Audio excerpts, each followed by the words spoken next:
Xbox.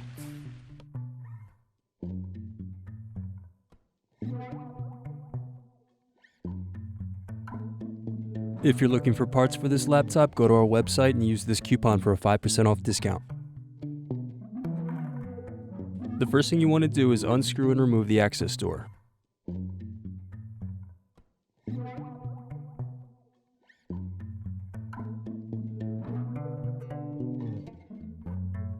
Now unscrew and remove the battery.